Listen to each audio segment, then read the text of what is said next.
Welcome to the Cove Corner podcast. If you're new here, our names are Ashley and Leanna. And we bonded over our love of books and hatred of patriarchal ideology. We turned that bond into Cove Collective, a space where we celebrate BIPOC women and femmes through a monthly book club, events, and this podcast. You can follow us on Instagram and subscribe to this podcast to hear us talk about race, feminism, and other shit.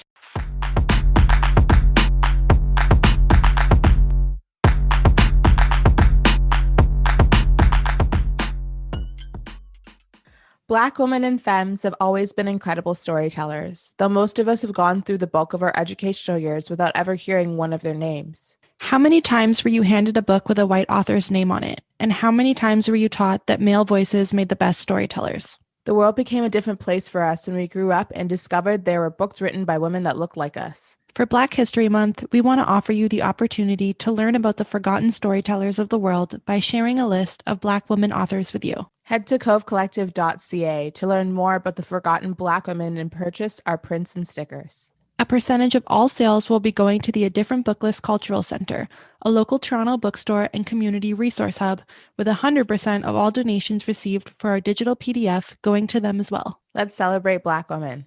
Welcome back, everybody. Oh, hey. We made it to the end of January. Right? Hey. Sorry, this is Ashley with Donald Trump no longer being the president of the United States. I know there's a lot of work to do, but I can't help but be a little bit happy about that.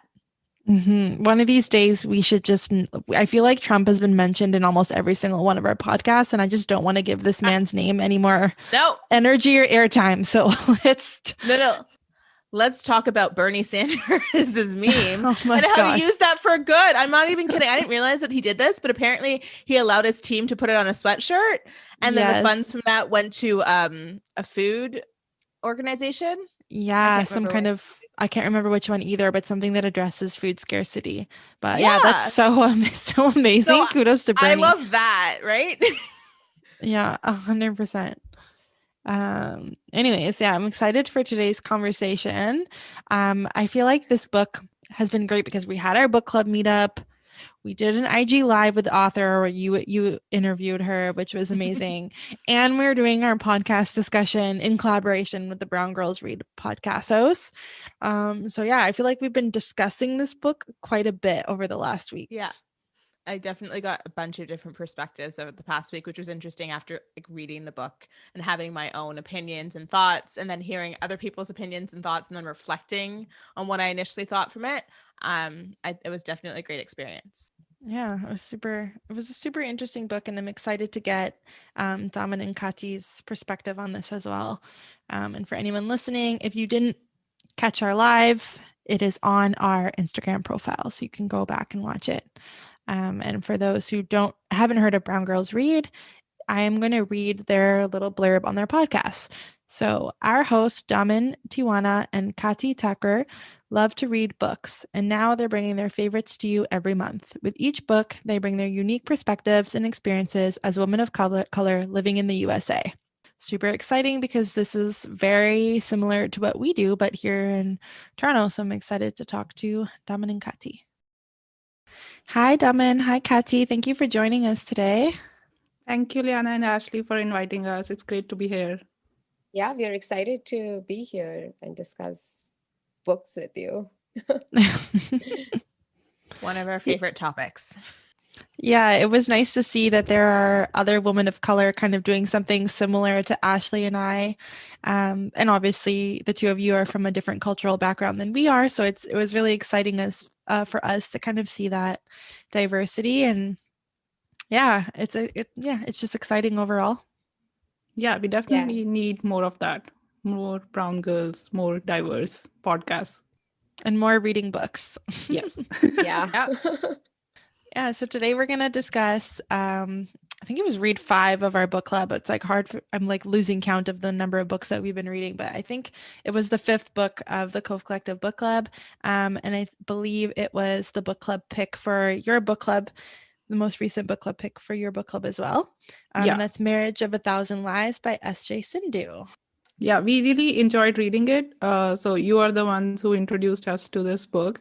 So we are like, we also want to discuss in our book club. So we picked that up. Nice. What were your guys' general thoughts on the book? Well, I think for me, I don't read a lot of fiction. So, and whenever I'm reading fiction, I make it a point to tell Daman if I like it or not. And I think I was the one who read the book first. So even in the first chapter, I loved it so much. I think I texted Daman that I love this book so much, and it brings up so many topics in such a, I think in such a mature way, in front of the audience. And even the characters and their growth is amazing. Like I related to it a lot. Yeah, I second everything Kathy has said. And I also feel it's a very important book because of the lack of representation.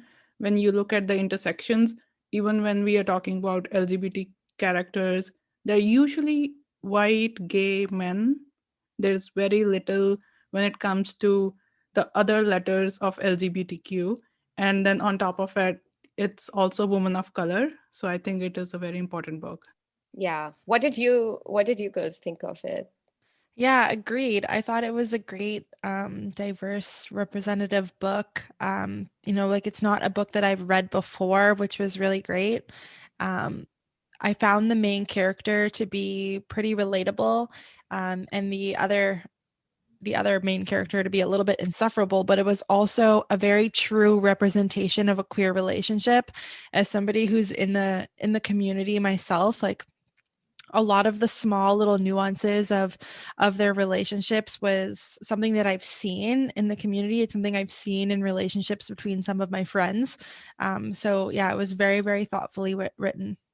Yeah, I think also since they have an Indian background, it made it all too real for us as well, because we have seen this happening in our community so much.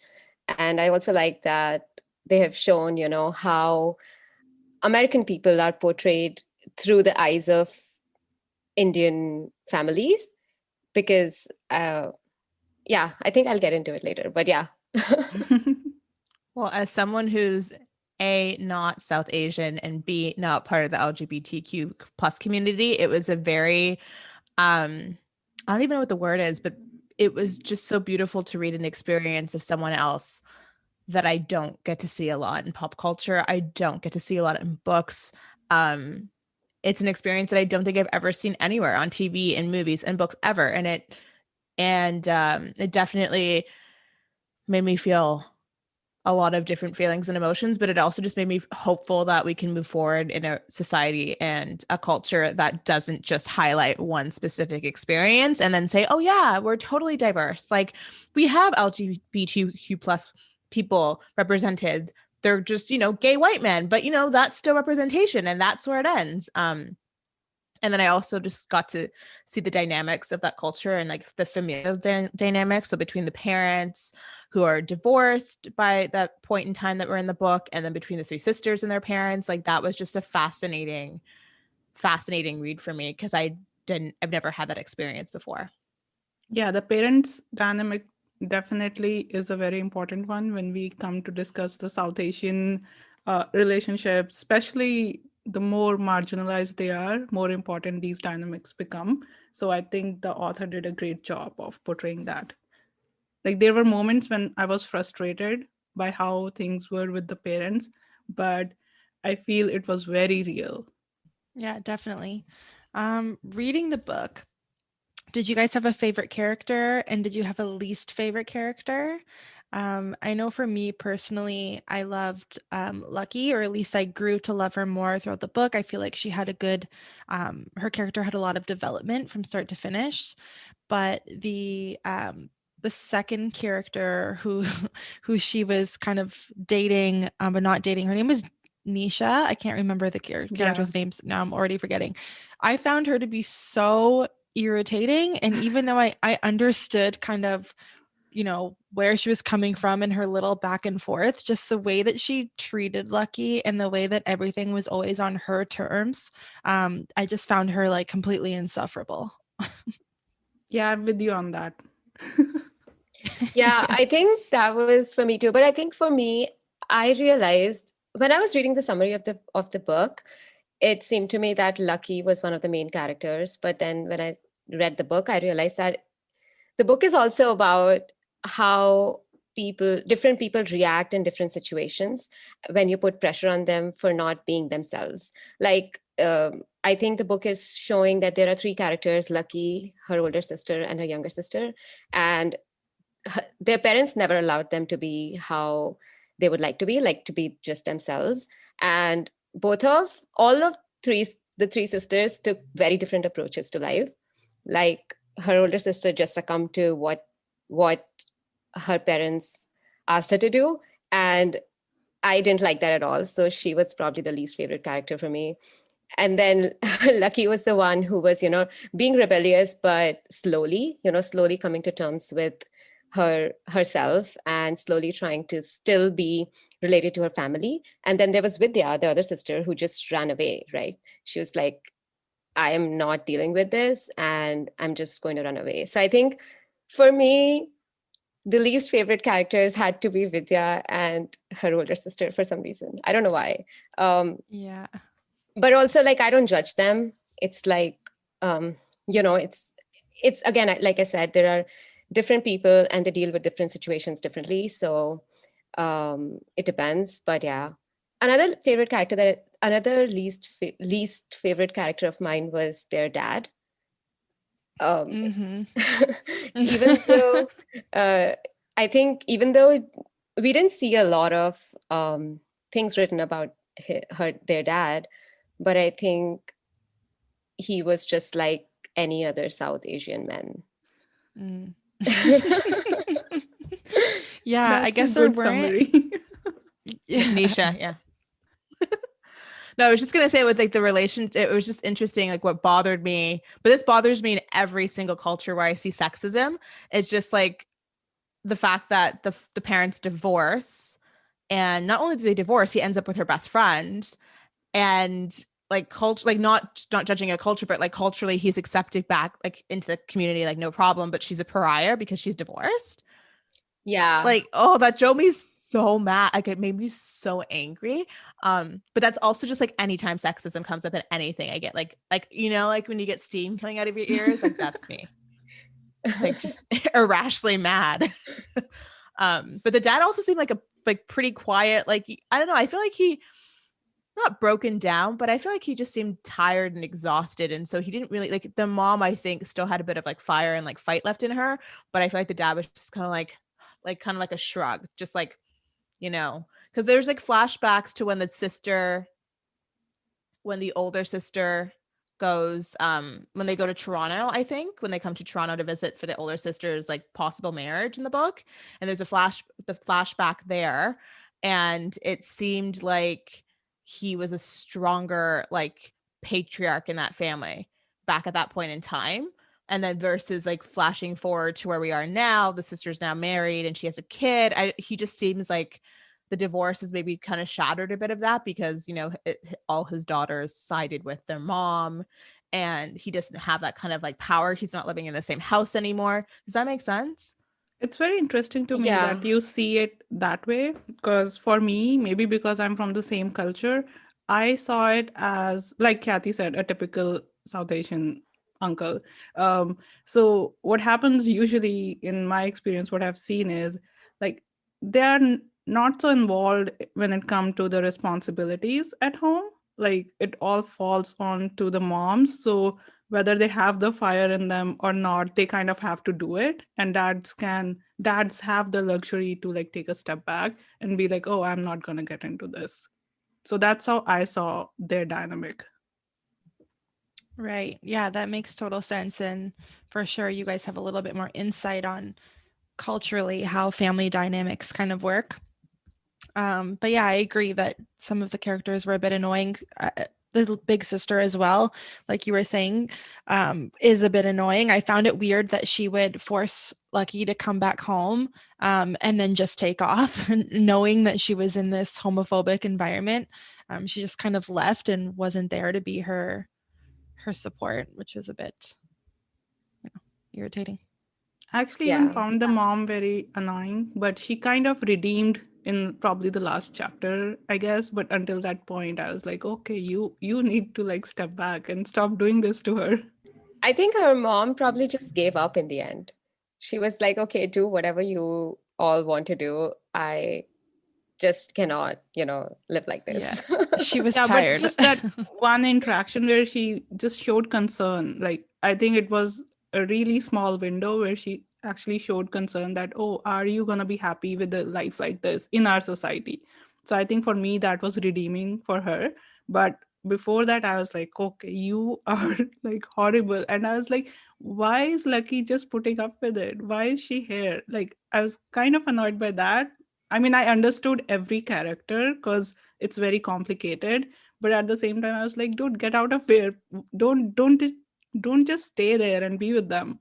100%. I kind of had that thought too, wondering what is it that is keeping her tied to the family so much more than her sister, and thinking that Lucky's situation was a lot more dangerous in my eyes, like to be an out queer woman on some level and then have to go back into the closet. I think she was in a very precarious and dangerous situation within her community, but she felt so compelled to stay. So I was wondering the same thing throughout the book, like what is it in her that makes her want to please her family so much, or why is the family so important to her when she kind of had the most to lose, like the most to give up.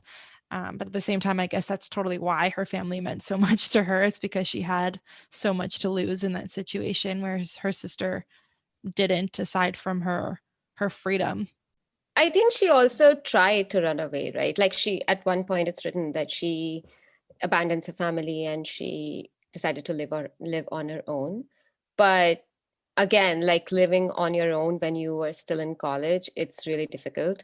So, and usually I could relate to it, because if I was in that position and I ran away from my family, I would come back too, right? Because it's so difficult to live like that for a girl who's trying to finish her college, who's low on finances, and there's no one to support her. So I think she did try, but she gave up a little bit because she was too young to do anything about it. And then of course there was a way out with her husband. I don't remember his name, but Kris, yes. So he gave her an option and she took it because it was an easy way out, right? At that point, not an easy way out, but that was the only option left to her. So, yeah. Yeah. It would solve a lot of her problems at that moment because her mom had cut her off, like Right. financially. So if she married him, she'd be back in the family. She'd be back in her parents' good graces, and she'd be able to have, like, her mom would start paying for things again. Like she would have that acceptance in a way.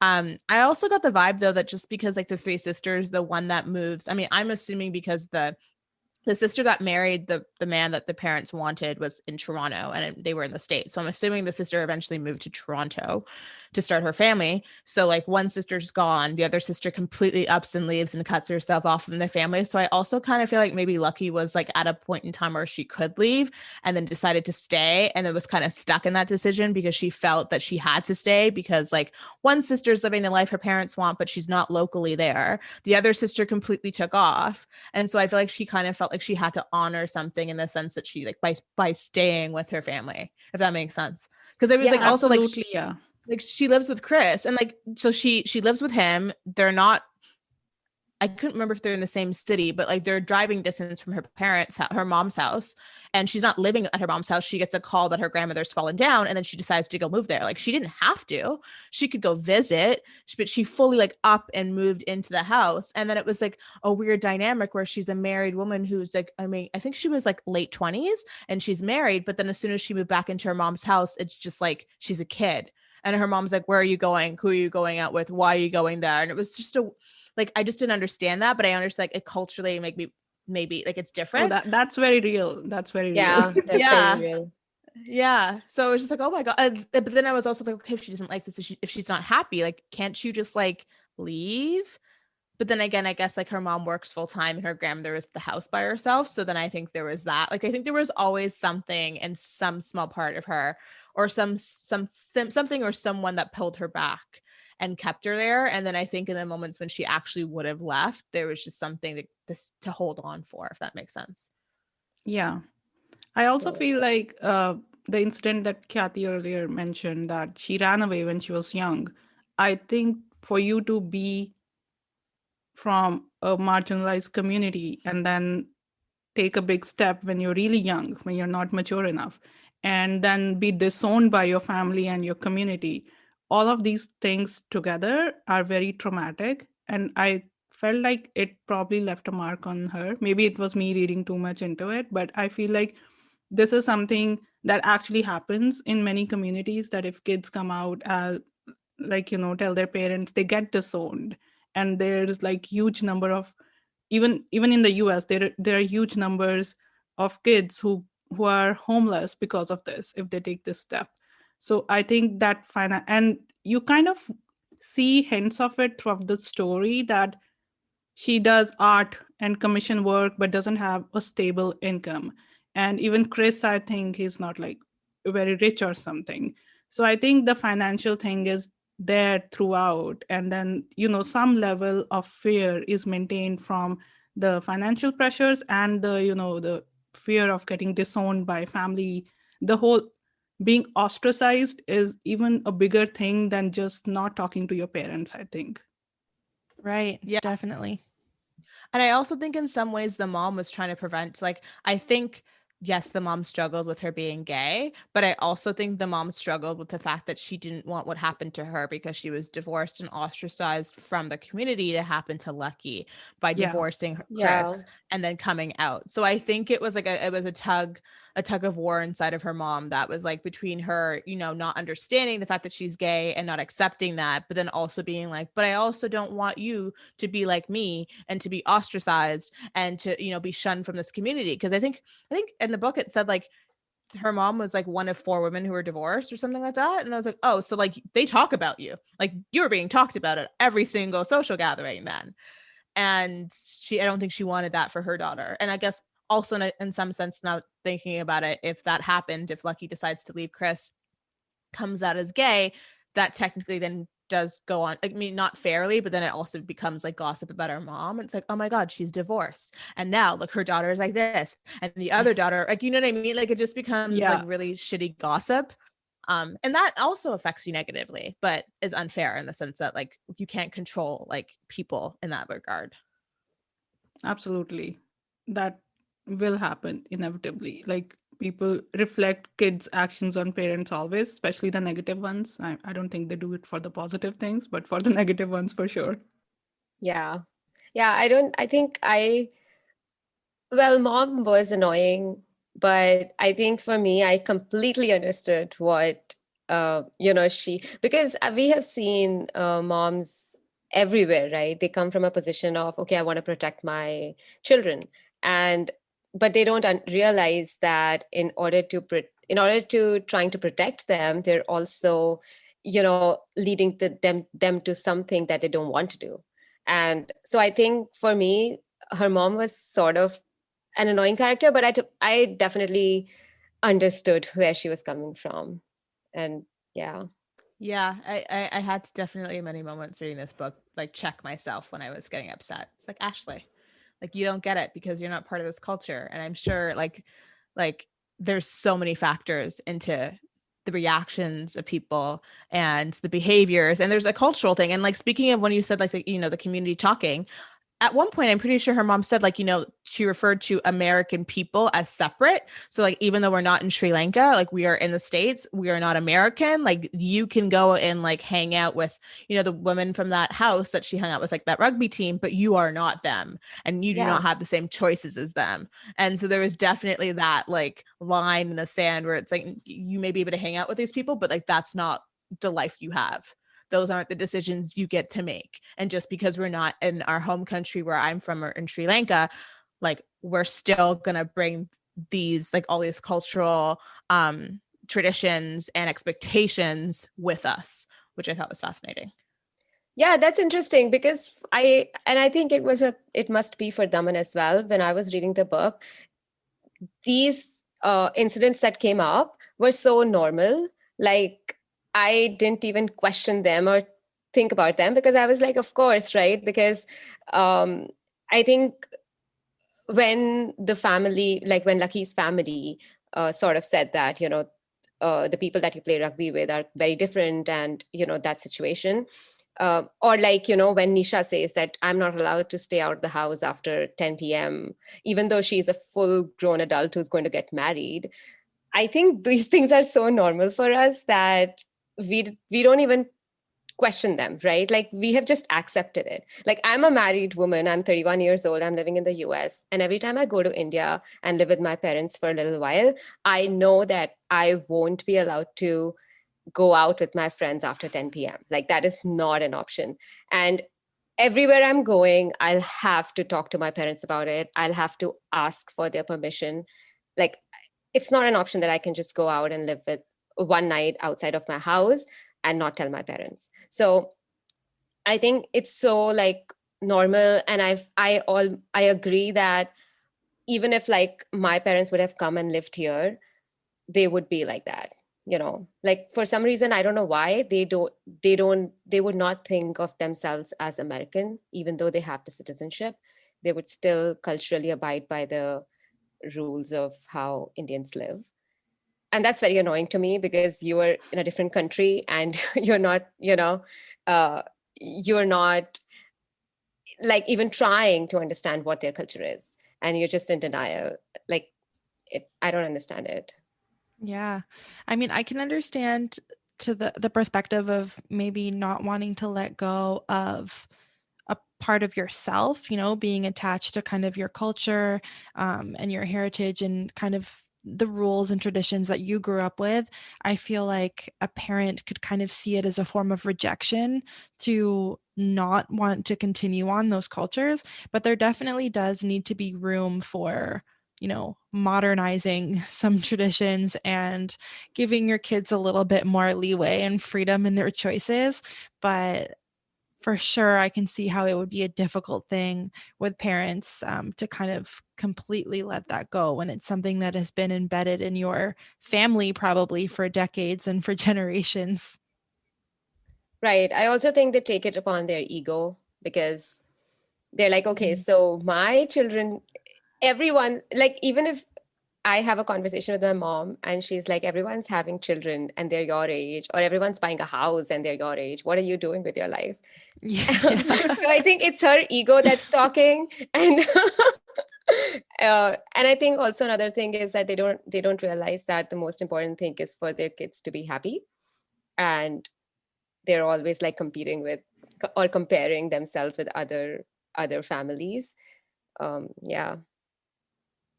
There's also like a lot of layers to it, because thinking about like the fact that Lucky decides to marry Kris even though she's gay, because it gives her like an out and it gives her stability and financial stability.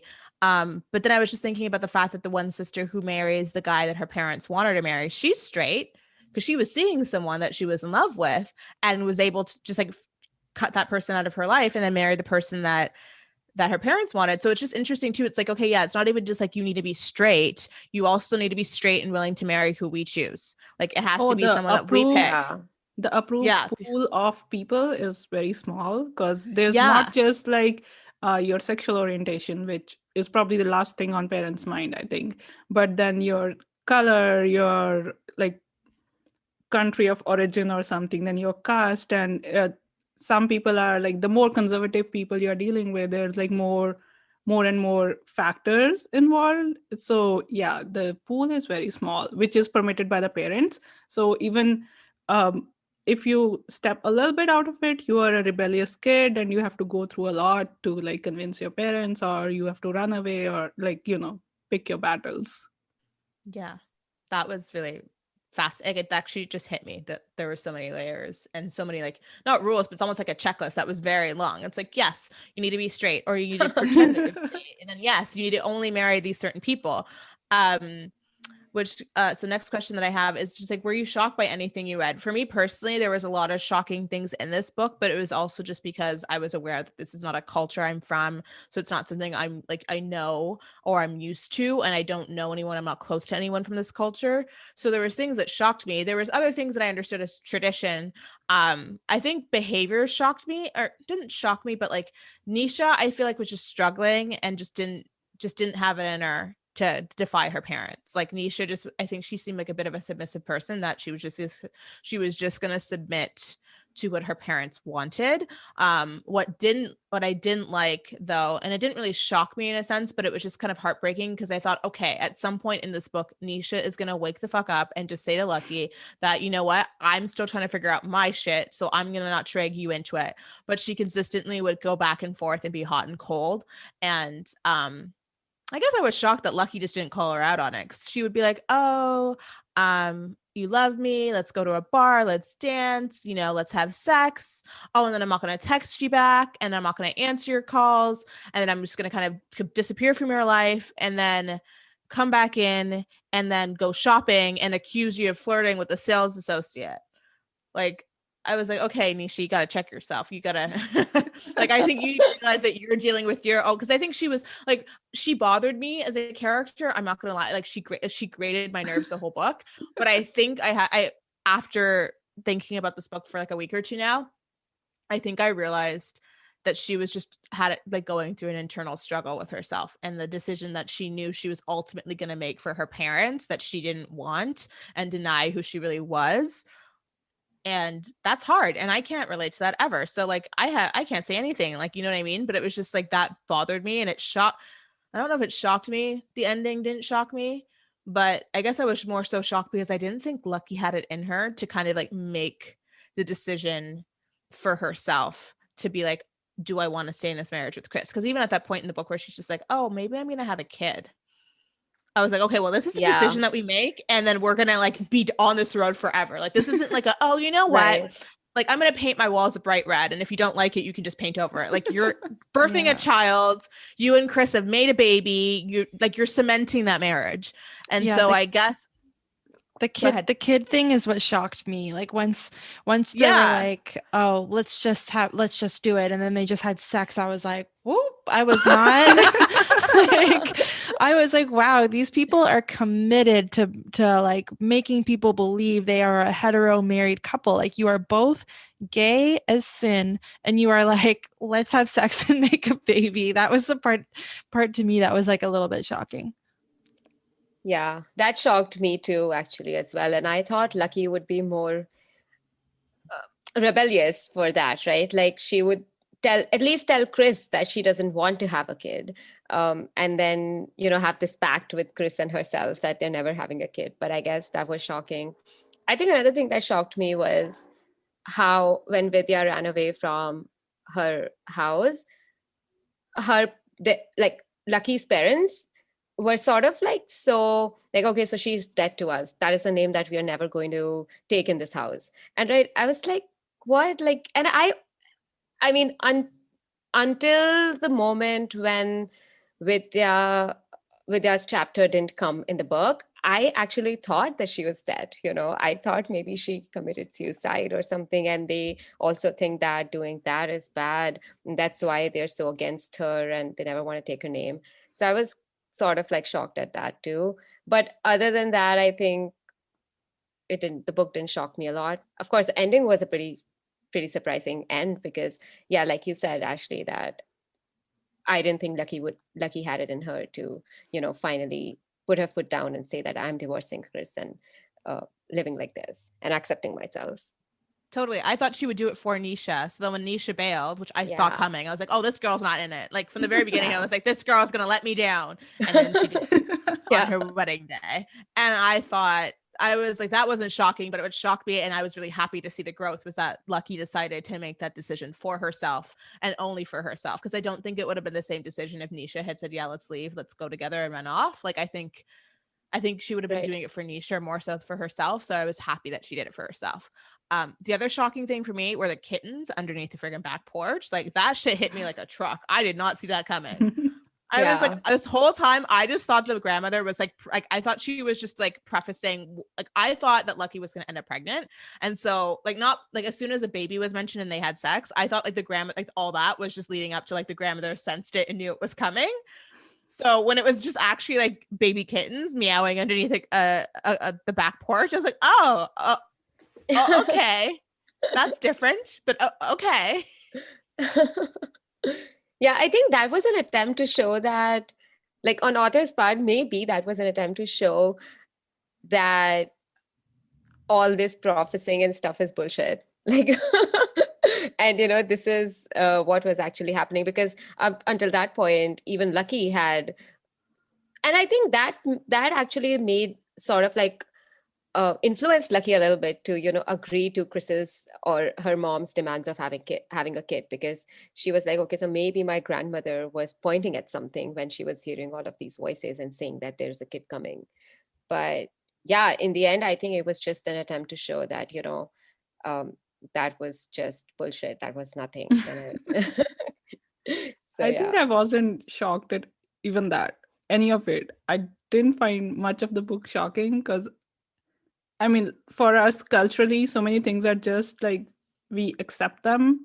So I was like, yeah, for sure, this is how they are gonna act. Like I understood every single person.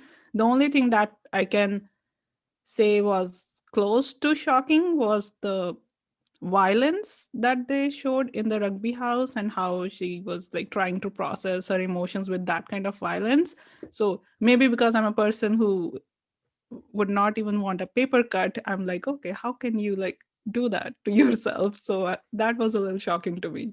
Right. Yeah, that was a little bit kind of out of nowhere. And I don't know if it's because the rugby girls were very clearly, I'm picturing very like lesbian, kind of masculine women. Yeah. And maybe it was just supposed to kind of portray that this group of queer women were like really kind of masc and independent and kind of showing this personality that was way on the other end. But yeah, the fact that it wasn't just rugby, it was also like that Fight Club thing. Like, yeah, that was pretty violent and kind of out of nowhere. I'm not sure why you would want to walk around with bruises all over your face for no reason. But yeah, that was pretty interesting. Yeah, I kind of feel like that reflected, I don't know, the point in time that Lucky was at. Like she was just like broken and she couldn't, like she was really, really conflicted because they made that decision to have a baby so fast and had sex. And then I felt like she was completely anxious after that, being like, am I pregnant? Am I pregnant? Am I pregnant? And so obviously it's like, I really don't think you wanted to have a kid. And maybe that was also a wake up call for her. But I think at that point, she just didn't care. I personally love the fact that she like cut all her hair off, because I think it's mentioned at least once at the beginning of the book. It's like, your hair is so short. And then she cuts it shorter. And I was like, good for you. Like, claim yourself. Like, be who you want to be. Cut your hair. But yeah, no, that I never thought of it like that with the fighting and like because she had bruises at her grandmother's funeral. Like she had, which wasn't really mentioned at all. I think it was mentioned once. And I was like, did she put makeup on? I was like, is it covered? Because I feel like some bruises you just can't hide. Yeah, they did mention like she put makeup on, but the one on the arm was visible. Yeah. And then her mom also checks her bruises later. Yeah. So me reading that was just painful because I was like, oh, how like, I don't know. I just don't understand it. How you can like willingly go into a situation where you would be hurt. So yeah, definitely. I have one last question that I wanted to ask about this book, and it was about kind of the family dynamic and the relationship between everyone, and kind of what everyone's thoughts were on the three daughters' relationships to the parents. And for me, I have this kind of theory that Vidya maybe kind of assumed that she was the favorite and that she kind of was the favorite in the family. And the reason why she rebelled and took off like the way that she did partially is because she was shocked that her parents would treat her the same way that they treated everyone else. I think there was a level of privilege there, because even when she brought Lucky back home, she was saying, oh, mom, like you have to accept her, and kind of just was really blunt about bringing her sister home in a way that I think maybe she assumed the mom was just going to listen to her because she was the favorite. And when she didn't, and when they also tried to force her into an arranged marriage, I think that's kind of why she was so willing to be like, okay, fuck this, I'm out, and just kind of dipped. yeah, that's kind of interesting. I didn't see that, but maybe you're right. I guess I didn't pay that much thought to like the dynamics with other sisters. But to me, overall, the family dynamics were kind of like typical South Asian household where there's a lot of expectation on kids. And it sometimes it tends to feel like a very unidirectional relationship where the parents are just giving you, oh, this is what you're supposed to do, and like, get good grades, and then you're supposed to marry a good guy, and like, just check off things from our list, whereas they're not giving enough back to the children. They're not giving enough safe spaces for children to be who they are. And the children are usually very confined into what they can be. And oftentimes it's just like the minute you're born, they have it charted out like, oh, this kid is going to be this, like our kid is going to be like, if it's a family of doctors, more often than not, they're like, oh, our kid's going to be a doctor. And they kind of chart it out. And then you are supposed to marry someone from like a equal socioeconomic background, then quickly have kids. So like a very prescribed livelihood, I would say. And that's what I saw in this too. Like, that's why parents were so disappointed, because the daughters, like 2 out of 3, didn't live up to that. Yeah. I think Vidya always knew that her parents won't accept her. Like, no matter how favorite you are of your parents, I think if you go ahead and fall in love with someone that they don't approve of, maybe they have a different religion or caste or sexuality or whatever, um, you know that your parents won't accept you. It doesn't matter how favorite you've been in the past. So I think Vidya, yeah, she was rebellious because she always knew that that won't happen, and she took her decision to run away. And you're right, like no matter if you're the favorite, if you take such a step, you are dethroned immediately. You're not the favorite anymore. So, Yeah. it doesn't matter when you're, I think you're just favorite as long as you're playing the cards right. The minute you take a decision for Yeah. yourself, it just goes in the opposite direction. Right. Yeah. I think she also felt like she could kind of like bend the rules a little bit, because at one point, I think it was the night that she brought Lucky back home, Lucky talks about the description of what her sister was wearing, and it wasn't an outfit that her parents. I think it was like the shorts their mother hates or her parents hate. So I think she thought because she could bend the rules a little bit, that she thought she could bend them further, and then realized very like quickly and harshly, like, no, that's just not going to fly. And unlike, it's also interesting dynamic, because unlike her and her other sister, they were both the sisters were in love with someone. It's just that one decided to end that and move on to be with the person her parents chose, and the other decided to just up and leave and run away with that person. So that was an interesting dynamic too, and just like the two different decisions. And then we have Lucky, who at one point, when she flashes back to the trip to Toronto to meet the family of the guy that her sister's potentially going to marry. She talks about how she would never do that. She wouldn't get married and all these things. And then obviously she becomes like, she ends up in a situation where it just becomes her only out, and it can solve a lot of her problems. And so that's what and then she finds someone that her parents would approve of, and she can have they can have an understanding that no one else knows about.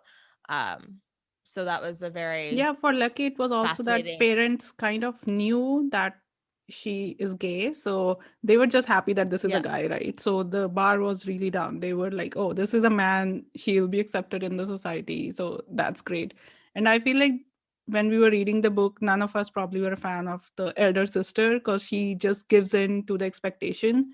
But I also feel like she reflects the majority from families like these, where I personally know girls who were in love with someone but just picked their battles. They were like, they kind of knew that I'm going to lose this battle with my family, and I probably don't want to give up my relationship with my family. Parents still mean something to them, so they give in. And it's a reality even today.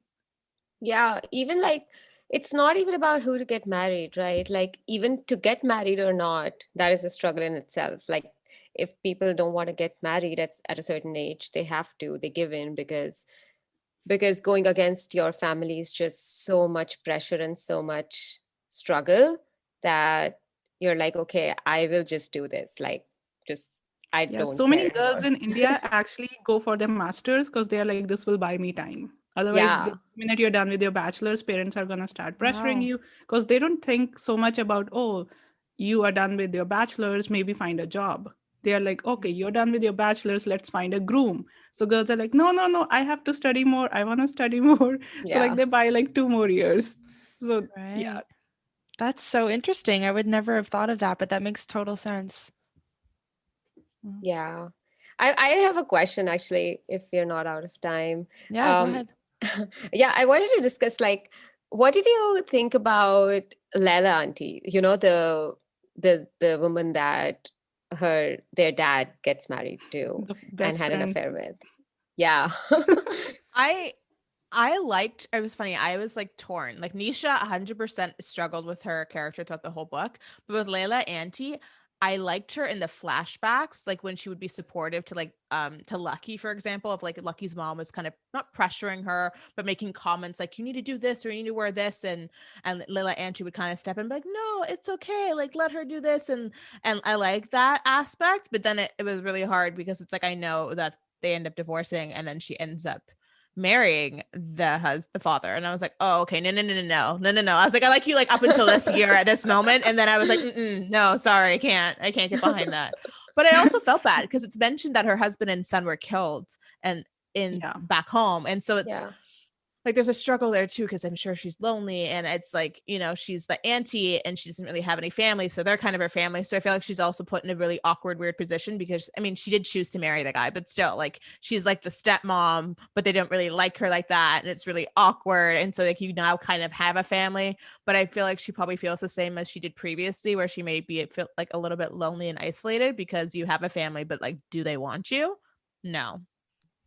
Yeah, I don't know. It's kind of interesting because even if you're feeling that way, why would you steal your best friend's husband? Yeah. You know, like even Yeah. if you're, and I do understand, I do understand kind of, you know, feeling super isolated and sad about your family and like losing your family in such a brutal way like that too, and kind of leaning on, you know, this husband and wife and their daughters for support because they've been your second family for so long. And, you know, maybe it's a bit on the husband too for probably taking advantage of her in a moment of vulnerability and kind of making her feel like the relationship could even happen. And, you know, but it's a little bit, I don't know, it's a little bit complicated, but I too kind of had a love-hate thing for her. I did like her. I thought she was a little bit progressive in some ways, maybe a little bit too progressive then for stealing your best friend's husband.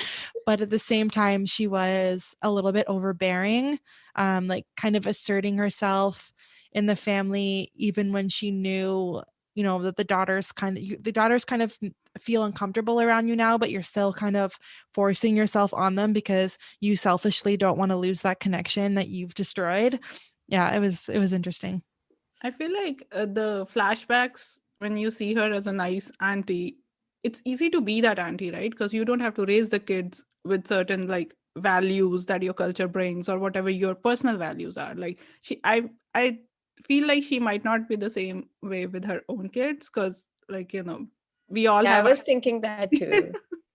yeah, but other than that, I just did not understand the dynamic where, like, even though they're divorced, the dad would just drop in when the daughters are visiting, just like randomly, and like the auntie is also coming along, and everyone's treating their house like, yeah, open invitation. And I'm like, how does this work? Like, if you cheated on me with my best friend, you are not getting into my house even if we share kids. Like, that's not happening. So yeah, I did not get that. Yeah, also she would drop in alone as well, right? Just to talk to Yeah. their mom. And yeah, I was like, how is that working out? Like, why would you do that? But I think also I was pitying her a little bit as well because, yeah, like she lost her husband and a child. But then again, like, you know, if you see it from her perspective, her new husband did, you know, did whatever he did to get married to her and leave her older wife, and then Lela auntie lost her best friend as well. Yeah, So I mean, probably even the like their mom says like she regrets there was something like that, like yeah she has regrets or something. So that part I still understood, but I just didn't understand that when they picked their elder daughter, she's visiting for a wedding, right? And the dad just walks in, is drinking whiskey with the son-in-law, and I'm like, how are you invited in this house? yeah Yeah, it was like asserting themselves in weird times, like kind of being cocky and kind of throwing it in the ex-wife's face a little bit too. I would not be down for that, but I get that just shows the mother's love for her daughters as well, and just kind of like thinking, oh well, you know, it's their dad and I'm just gonna put my own emotions on the back burner and just kind of allow people to be around for the sake of my kids and her mother, like the grandma. I think that's also like a reflection of a patriarchal society, because no matter how many mistakes a man would make, he would still be, he would still have that overpowering presence over his children and his ex-wife. But if their mom had done something like that, she would be completely banished from the society. Like, she wouldn't be allowed in her kid's life ever again. So Even I think the kids won't forgive the mom. Like, they forgive the dads, but they don't forgive the moms. Yeah, right. Which I thought that was interesting, because in this unique, like in this family dynamic, it was made very clear that all the daughters took the mom's side. So a part of me feels like maybe the dad kind of shows up unannounced, because if he doesn't see his kids, because like it was made very clear that like all of them sided with their mom. And yeah, we're like, they did. no. But the reason I was bringing it up in comparison, like if the mom cheated with like dad's best friend, like the kids would not forgive at all. Absolutely like, they not. would not totally. interact. Oh no, totally. So part of me feels like, I mean, I again would not be down for my ex who married my best friend to come into my house, but I also feel like maybe he shows up unannounced because he knows he's not wanted. And so if he's like, hey, heads up, can I come by next Sunday? It's like, no, you can't come by any Sunday. We're busy every single Sunday. Like, I feel like that would be one of the things that would happen. Yeah, that's what should happen. Exactly. 100% agree. Well, thank you so much for joining us. Like, it was an amazing conversation. So thank you, Kati and Daman, for joining us and talking about books. I know me and Leanne are big book nerds, and we love to reach out and chat with other big book nerds. And so happy that we got to, like, especially for Leanne and I, where this is not our culture, got to speak to people who could relate to this book. Because for both her and I, it was something that was completely like out of, it was a new story to read and new perspective to learn about. So I really appreciate the fact that we got to discuss it with you too, and hear how your views differed from my views. Because I know a lot of my like rebellious, like, what the fuck about this book was because like I didn't understand the culture, or wasn't used to it. So I had to keep reminding myself, it's like, Ashley, you're not like South Asian, like just keep reading it. This is a new perspective. So yeah, thank you so much for joining us. And we're so excited that we got to connect with you and talk about Marriage of a Thousand Lies today. Thank you so much for having us. It was really fun. And I also found it very interesting, like how differently we read this book. Yeah, it was really fun getting to know your perspective on it, because I think a lot of things we just took for granted, but it could be, it could just be so annoying to someone else who's not from the same culture. So it was a really great conversation. But we all agree we were not big fans of Nisha. So that's the one, like that was the one thing we're all like, yes, no. Yeah. Thank you for listening to our episode with the Brown Girls Read podcast. We realized that we completely forgot to announce the next book. So with that, we are happy to announce that our next book club book pick in honor of Black History Month is Sister Outsider, a collection of essays and speeches by Audre Lorde. A Different Booklist is a local multicultural bookstore here in Toronto that specializes in books from the African Caribbean diaspora and the global South. They also serve as a cultural hub that provides BIPOC community members with access to resources and cultural programming. Black-owned business and Black-centered spaces are an integral part of our communities. We encourage our listeners to support Black-owned businesses and purchase their next read from A Different Booklist. Thank you for listening to Cove Corner. As always, we ask you to subscribe to our podcast. And if you feel so inclined, please rate and review. This helps us to reach more listeners. You can follow us on Instagram at covecollective.to. And join our monthly book club. We announce a new book on the first of every month.